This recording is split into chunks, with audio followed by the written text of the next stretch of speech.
Good morning students, welcome to the new class. आज हम इस क्लास में आपके जो आधा चैप्टर बचा हुआ था क्लास 5th में साइंस का, उसको हम आगे कंटिन्यू करेंगे और उसमें आगे क्या क्या चीज़ें हैं वो जानेंगे। तो पहले हम एक प्रीवियस इंट्रोडक्शन ले लेते हैं कि पिछले क्लास में हमने क्या पढ़ा था। जो पिछली क्लास में हमने फर्स्ट जो चैप्टर था हमारा इंटरडिपेंडेंस इन नेचर, उसके बारे में डिस्कस किया था, जिसमें हमने इकोलॉजी पढ़ा था, इकोसिस्टम पढ़ा था। इकोसिस्टम इकोलॉजी के बाद हमने इन्वायरमेंट को जाना था। इन्वायरमेंट के बाद हमने आपको बताया था कि इन्वायरमेंट में हमारे कौन कौन से लिविंग कंपोनेंट हैं, वो चीज़ हमने देखी थी। उसके अलावा नेचर पे हम किस तरह से इंटरडिपेंड करते हैं वो भी हमने जाना था। कुछ एग्जाम्पल्स भी मैंने आपको दिए थे उसमें। सो नेक्स्ट आज जो हम बात करेंगे वो हम ये बात करेंगे कि living things non living things पे किस तरह से डिपेंड करते हैं, ये हम इसमें अभी पढ़ेंगे। इसके अलावा हमारे जो और भी अदर कंपोनेंट्स हैं वो उस पर हम कैसे डिपेंड करते हैं। उसके साथ साथ हम फूड चेन और फूड वेब के बारे में भी बात करेंगे। तो चलिए स्टार्ट करते हैं। जो फर्स्ट हमारी हेडिंग है वो है living things depends on non living things. किस तरीके से living things non living things पे डिपेंड करती है। तो आपको पता है एयर, वाटर, सॉइल, ये सभी चीजें, एयर, वाटर, सॉइल और एयर में आ जाता है आपको ऑक्सीजन, कार्बन डाइऑक्साइड, सनलाइट, ये सब कुछ क्या है, ये सब कुछ नॉन लिविंग थिंग है जो कि हमें नेचुरल प्रोवाइड की जाती है। इसको ह्यूमन बीइंग ने नहीं बनाया, ये हमें नेचुरली प्रोवाइड होती है और ये नॉन लिविंग थिंग्स है। तो सबसे पहले हम देख लेते हैं एयर का हमारे साथ क्या रोल है और किस तरीके से लिविंग थिंग्स एयर पर डिपेंड करते हैं। Plants use carbon dioxide to make their food during the process of photosynthesis. During photosynthesis, they take in carbon dioxide and give us oxygen. This oxygen again is used by plant and animal for respiration. As you all know कि plants जो अपना खाना बनाने का process करते हैं वो photosynthesis कहलाता है। अगर आपको फोटोसिंथेसिस नहीं पता है तो मैं एक बार और आपको क्लियर कर दूं कि फोटोसिंथेसिस एक ऐसी प्रक्रिया होती है जिसमें पौधे अपना भोजन हवा में मीन्स कार्बन डाइऑक्साइड, वाटर और एयर, कार्बन डाइऑक्साइड, वाटर और सनलाइट की हेल्प से अपना भोजन जो खुद बनाते हैं वो प्रक्रिया कहलाती है फोटोसिंथेसिस। इस प्रक्रिया में जो वो लोग एक्सहेल करते हैं तो वो ऑक्सीजन एक्सहेल करते हैं, जिसको हम लोग ह्यूमन बीइंग्स उसको इनहेल करते हैं। कार्बन डाइऑक्साइड की जरूरत प्लांट्स को होती है जो कि हम एक्सहेल करते हैं, ह्यूमन बीइंग्स एक्सहेल करते हैं, एनिमल्स एक्सहेल करते हैं। और प्लांट्स जो एक्सहेल करते हैं ऑक्सीजन, उसको हम इनहेल करते हैं। मतलब इनहेल मतलब सांस अंदर लेना, एक्सहेल मतलब सांस को बाहर छोड़ना। तो एयर जो है, प्लांट्स फोटोसिंथेसिस करते हैं, उनमें उनको एयर में कार्बन डाइऑक्साइड की मात्रा चाहिए होती है जिससे वो अपना भोजन बनाते हैं। उसके बाद ऑक्सीजन जब वो बाहर करते हैं तो वो ऑक्सीजन दोबारा से हम लोग ह्यूमन बीइंग्स लेते हैं, और ह्यूमन बीइंग्स जब ऑक्सीजन लेने के बाद दोबारा कार्बन डाइऑक्साइड देते हैं तो वो कार्बन डाइऑक्साइड पेड़ पौधों में फिर से यूज हो जाता है। तो इस तरीके से हमारे और प्लांट्स के बीच में एक तालमेल बैठा हुआ है ऑक्सीजन और कार्बन डाइऑक्साइड जो कि एयर में प्रेजेंट होते हैं उन सब चीजों को लेकर। तो इस तरह से यहाँ पे प्रूफ हो गया कि लिविंग थिंग्स कैसे डिपेंड करते हैं नॉन लिविंग थिंग पे, एयर पे। नेक्स्ट आ जाता है वाटर। अब देखते हैं वाटर पे हम कैसे डिपेंड करते हैं। तो आपको पता है कि वाटर हमारी बॉडी का सबसे एसेंशियल पार्ट होता है, ठीक है। हमारे जो बॉडी है उसमें सबसे ज्यादा जो पानी, जब सबसे ज्यादा जिसकी मात्रा होती है वो होता है वाटर। 70% वाटर हमारे बॉडी में पाया जाता है, ठीक है। तो ये जो वाटर जो है वो प्लांट्स अब्सॉर्ब करते हैं फोटोसिंथेसिस की क्रिया में। मैंने अभी आपको बताया था कि फोटोसिंथेसिस की क्रिया में प्लांट्स जो है वाटर भी यूज करते हैं। तो ये जो वाटर होता है ये इनके रूट्स में जो प्रेजेंट होते हैं मिनरल्स वगैरह, वो मिनरल वो ह्यूमस को वो रूट के थ्रू पानी की सहायता से वो ऊपर पहुंचाते हैं, प्लांट्स के हर एक पार्ट में पहुंचाते हैं। तो ये तो रहा प्लांट्स के लिए। इसके साथ साथ ह्यूमन बीइंग्स को भी हेल्प करता है वाटर, क्योंकि हमारी बॉडी पे ये होता है कि जितनी भी प्योरीफाइंग होती है, जितने भी पसीना वगैरह हमें आता है, हमारी बॉडी जो प्योरीफाई होती है वो बॉडी प्योरीफाई होती है वाटर की वजह से। और वाटर हमारे शरीर में यूरिन बनाने का काम करता है। इसके साथ साथ वेस्टेज जो बनते हैं बॉडी के, वो वेस्टेज बनाने में भी बहुत कारगर होता है हमारा वाटर। तो ये आपको पता ही है कि इसके एब्सेंस में तो फिर कोई काम होने वाला नहीं है। तो जितना इंपॉर्टेंट हमारे लिए एयर है उतना इंपॉर्टेंट हमारे लिए वाटर है।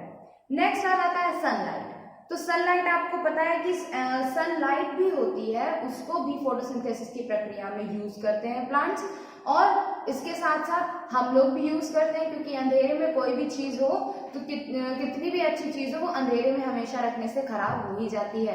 हमें भी कभी कभी सनलाइट की जरूरत पड़ती है, जब विंटर पड़ता है या जब मौसम ठंडा होता है, या हमें अपने अन्य कामों के लिए भी सनलाइट की बहुत ज्यादा जरूरत होती है, तो हम सनलाइट पर डिपेंड करते हैं। जैसे नॉर्मली अगर आप ले लो कपड़े धुलने के बाद कपड़े सुखाने में हमें सनलाइट की आवश्यकता पड़ती है। इसके अलावा बहुत सी चीजें ऐसे, फूड आइटम्स ऐसे होते हैं जो हम बनाते हैं और उनको हम धूप में रखते हैं सूखने के लिए, ठीक है। धूप में जो होता है सनलाइट जो होती है, इसमें बहुत ही ज्यादा मात्रा में विटामिन डी पाया जाता है, और ये विटामिन डी हमारी बॉडी के लिए बहुत ज्यादा इफेक्टिव होता है। मैंने आपको ऑलरेडी ये चीजें बता रखी है कि विटामिन मिनरल्स हमारे लिए कितने इंपॉर्टेंट है। तो मिनरल्स में एक मिनरल, विटामिन में एक मिनरल जो होता है, विटामिन जो होता है वो हमारे लिए बहुत ज्यादा इंपॉर्टेंट है, ठीक है। तो ये रही बात सनलाइट की। नेक्स्ट आते हैं हम सॉइल पे, ठीक। Plants cannot grow if there is no soil. Plants grow नहीं कर पाएंगे अगर यहाँ पर सॉइल नहीं होगी। Soil provides them with support. Plants get water and mineral from the soil to make food. मैंने अभी आपको बताया कि मिट्टी में ही तो मिनरल होते हैं, तो मिट्टी के ही मिनरल को तो पानी ऊपर पहुंचाता है, तो अगर मिट्टी ही नहीं होगी तो मिनरल नहीं होगा और फिर कोई यूज पानी का नहीं होगा। तो ये सॉइल जो होती है वो प्लांट्स को एक सपोर्ट देती है खड़े होने के लिए और ग्रो करने के लिए, ठीक है।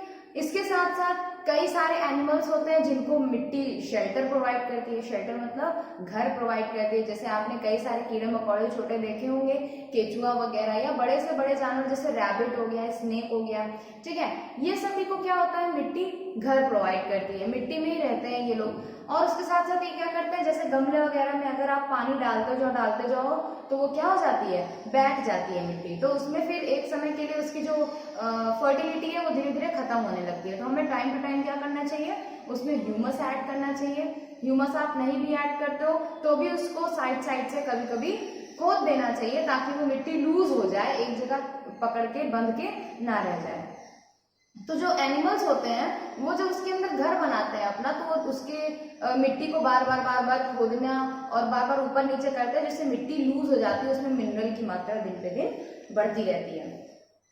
इसके अलावा एनिमल्स कैसे सॉइल को फर्टाइल बनाते हैं, animals that live in soil make the soil loose, air required the roots, plants can then enter the soil. तो मैंने अभी आपको बताया कि प्लांट्स, एनिमल्स जो होते हैं वो प्लांट्स की जो सॉइल होती है उसको लूज कर देते हैं, जिसमें उसमें मिनरल की, एयर की मात्रा आराम से बढ़ जाती है, और जो बैक्टीरिया फंगस जो लगते रहते हैं वो मिट्टी में ह्यूमस बढ़ाते हैं, जिससे मिट्टी और भी ज्यादा फर्टाइल हो जाती है। तो इस तरीके से आपको पता चला कि अगर मान लीजिए इसमें से एक भी चीज मिस होती है और अगर प्लांट ही हमारा गायब हो जाता है, तो जब प्लांट नहीं रहेगा तो फिर कोई एनिमल या कोई ह्यूमन बीइंग सर्वाइव ही नहीं कर पाएंगे, क्योंकि मैंने ऑलरेडी आपको बताया है कि प्लांट ही एक ऐसा होता है जो कि प्रोड्यूसर होता है, जो अपना भोजन स्वयं बनाता है। बाकी सब क्या होते हैं, कंज्यूमर होते हैं, जो कि हम सब लोग प्लांट पे ही डिपेंड होते हैं। अगर हम किसी भी प्रत्यक्ष या अप्रत्यक्ष, डायरेक्ट और इनडायरेक्ट, हम लोग प्लांट्स पर डिपेंड होते हैं। अब देख लेते हैं interdependence between plants and animals. अभी तक तो हमने ह्यूमन बीइंग्स की बात की और नॉन लिविंग और लिविंग थिंग्स की बात की। अब हम दो लिविंग थिंग्स का देख लेते हैं, प्लांट्स और एनिमल एक दूसरे पर कैसे डिपेंड करते हैं। What would happen if there is no abortive component, air, water, light और soil.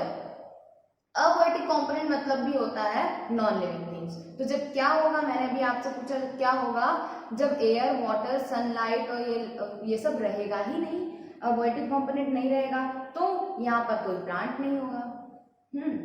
Because they need air, water, light and soil to grow. क्योंकि प्लांट्स को एयर, वाटर, लाइट वगैरह चाहिए होती है ग्रो करने के लिए। तो जब अगर कोई अबॉर्टिव कंपोनेंट नहीं होगा तो यहाँ पर प्लांट्स भी ग्रो नहीं करेंगे।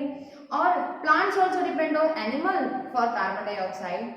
प्लांट्स एनिमल्स पर भी डिपेंड करते हैं, क्यों? क्योंकि एनिमल से उनको कार्बन डाइऑक्साइड मिलता है, जो कि उनके लिए बहुत इंपॉर्टेंट है।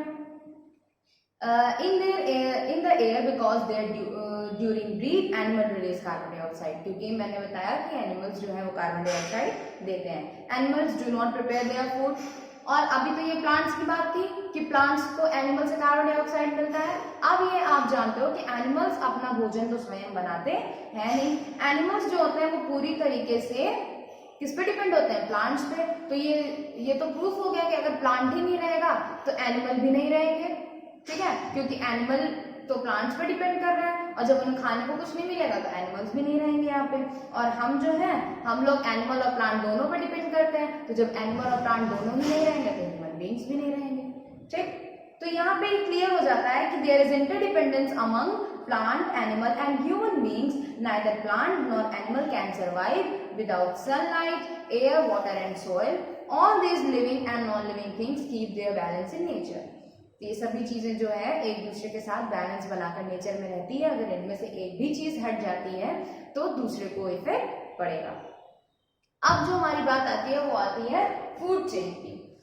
कोई भी यहाँ पे सिंगल सर्वाइवल नहीं है। अभी मैं आपने पीछे पढ़ा इंटरडिपेंडेंस, तो कोई भी ऑर्गेनिजम्स यहाँ पर सिंगल डिपेंडेंट नहीं है, सब एक दूसरे पर डिपेंड करते हैं। केवल प्लांट्स ही ऐसे हैं जो प्रोड्यूस करते हैं, जो प्रोड्यूसर कहलाते हैं। तो फूड चेन के बारे में हम पढ़ लेते हैं कि फूड चेन क्या होती है। नॉर्मल देखिए किस तरीके से प्रोड्यूसर से कंज्यूमर तक फूड हमारा पहुंचता है। एक सिंपल चेन यहाँ पर बताई गई है, दो एग्जाम्पल दिए गए हैं। पहला देख लेते हैं ग्रास। घास क्या है? लिविंग थिंग है, प्रोड्यूसर है। तो ग्रास को प्रोड्यूस होने के बाद घास को किसने खा लिया? डियर ने। डियर मतलब हिरन ने खा लिया। अब हिरन को किसने खा लिया? लॉयन ने खा लिया। क्योंकि तीन तरीके के एनिमल्स के बारे में आप जानते हो, हर्बीवोर्स, कार्निवोर्स, ओमनीवोर्स। हर्बीवोर्स वो जो केवल घास फूस पे डिपेंड करते हैं, और कार्निवोर्स वो जो केवल मांस पे डिपेंड करते हैं, फ्लैश वगैरह पे डिपेंड करते हैं, और ओमनीवोर्स वो जो कि दोनों खाते हैं, जैसे ह्यूमन बीइंग्स। तो यहाँ पे घास है, घास से प्रोड्यूस या घास को खाने वाला हर्बीवोर्स। हर्बीवोर्स मतलब घास खाने वाला कौन होता है? डियर। और डियर को खाने वाला कार्निवोर्स। कार्निवोर्स कौन था? लॉयन, जो कि पूरी तरीके से क्या है? कंज्यूमर है, ठीक। तो ये एक थी। दूसरा, अब जरूरी नहीं है कार्निवोर्स ही खाए हर्बीवोर्स को। अब यहाँ हम देख सकते हैं घास को किसने खाया? ग्रास होपर ने खाया। और ग्रास होपर के बाद किसने खाया उसको? बर्ड ने खाया। बर्ड भी यहाँ कंज्यूमर है और ग्रास यहाँ पर प्रोड्यूसर है। तो इस तरीके की नॉर्मल एक चेन हमने यहाँ पे देखी, किस तरीके से घास को डियर खाता है, फिर लॉयन खाता है, या किस तरीके से घास को ग्रास हॉपर खाता है, फिर बर्ड खाती है, ठीक। तो यहाँ पे हमने एक चीज क्लियर कर ली कि हमारी फूड चेन क्या होती है। नेक्स्ट हमारा आ जाता है फूड वेब। फूड चेन के साथ साथ एक होता है फूड वेब। वेब मतलब होता है जाल। वेब मतलब क्या होता है? जाल होता है। यहाँ आपने चेन पढ़ी, चेन तो एकदम स्ट्रेट होती है, सीधी होती है, इसमें कोई दिक्कत की आपको बात नहीं थी, आपको समझ में आ गया। नेक्स्ट हमारा आ जाता है वेब। वेब मतलब जाल जिसमें कोई भी चीजें हमें क्लियर ना हो। तो यहाँ पे क्या होता है, मान लीजिए इस ग्रास को कोई रैट खाता है। रैट मतलब चूहा। अगर इस घास को कोई रैट खाता है, और रैट को कौन खा लेता है? फिर आउल खा लेता है, ठीक है। ये तो नॉर्मल हो गया, ठीक। यहाँ से हमको पता चला कि इसको ग्रास को रैट ने खाया, रैट को आउल ने खा लिया।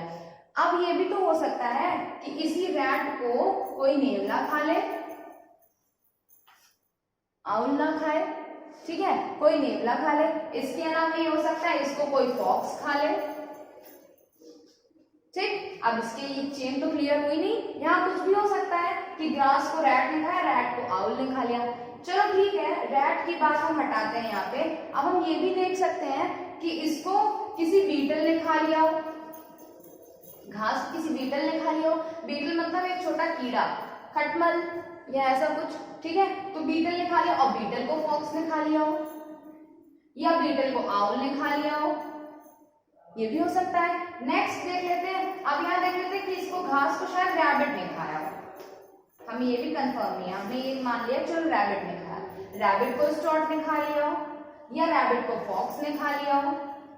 तो यहाँ पे कोई भी चीजें क्लियर नहीं हो रही है। यहाँ बस इतना है कि हाँ किसी न किसी तरीके से हम डिपेंड कर रहे हैं एक दूसरे पे, हम किसी न किसी तरीके से प्रोड्यूसर पे डिपेंड, और ये सब जो है वो घास पे डिपेंड कर रहे हैं। स्टार्टिंग तो सबकी घास से हो रही है, मतलब प्लांट से हो रही है, प्रोड्यूसर से हो रही है। तो प्रोड्यूसर यहाँ पे एक ही होता है, प्लांट्स ही होंगे, चाहे वो छोटे फॉर्म में हो चाहे वो बड़े फॉर्म में हो। उसके अलावा यहाँ पे एक वेब क्रिएट हो जाता है जिसके बारे में हम ये पता नहीं लगा सकते हैं कि कौन सा जानवर कब क्या खाने वाला है, और किसके थ्रू कोई कोई हर्बीवोर्स टू कार्निवोर्स हो रहा है या फिर कार्निवोर्स टू कार्निवोर्स हो रहा है, ठीक है, ये भी हो सकता है। जैसे फॉक्स कार्निवोर्स है, फॉक्स ने खाया रैट को और फॉक्स को खा ले लॉयन, ये भी हो सकता है कि कार्निवोर्स टू कार्निवोर्स हो गया, ठीक है। तो ये एक वेब भी क्रिएट होता है हमारे नेचर में, जिसमें ये सभी चीजें देखने को मिलती हैं, ठीक है, जिसमें इंटरकनेक्टिंग होते हैं एक दूसरे से, हर कोई एक दूसरे से इंटरकनेक्ट होता है। तो ये हमारा हो जाती है फूड वेब की बात। तो नेचर में दो तरीके की चीज पाई जाती है, फूड चेन और फूड वेब। दैट्स ऑल, ये था आपका चैप्टर। इसी के साथ आपका चैप्टर यहाँ पे फिनिश होता है। अब जो भी एक्सरसाइजेस वगैरह है आपको एज अ पीडीएफ फॉर्म में मिल जाएगी, अवेलेबल हो जाएगी। और स्टूडेंट्स, आपको कोई भी चीज जो नहीं समझ में आती है वो प्लीज उन सब चीजों को आप पूछा करें, आप वीडियो को अवॉइड ना किया करें। आपकी वीडियो चैप्टर वाइज होती है, तो आप ये सोचते हो कि हमारे एक्सरसाइजेस पीडीएफ में आ जाएगी तो हमें दैट्स इट, हमें पीडीएफ सॉल्व करना है। नहीं, जब तक आप चैप्टर नहीं पढ़ोगे, आप बुक नहीं देखोगे, आपको एक्सरसाइजेस और क्वेश्चन आंसर समझ में नहीं आने वाले हैं। जितनी चीजों को आप अभी सीखोगे, आपका ये बेसिक नॉलेज है, आप इसको अभी अगर सीखोगे तो आगे आपके लिए हेल्प करेगा, ठीक है। वीडियो आपके लिए बनाई जा रही है, आपको पढ़ना होगा और जो भी चीजें इसमें नहीं समझ में आ रही है वो चीजें आपको पूछना होगा, ओके। तो इसके साथ अगर कोई भी कंफ्यूजन हो तो उसे प्लीज क्लियर किया करें, अवॉइड ना किया करें, वीडियो को पूरा देखा करें। कोई भी सब्जेक्ट की वीडियो हो वो आपके लिए बेनिफिशियल है, ओके। सो आज अगला जो चैप्टर है हम अगले वीडियो में डिस्कस करेंगे। That's all for today, thank you.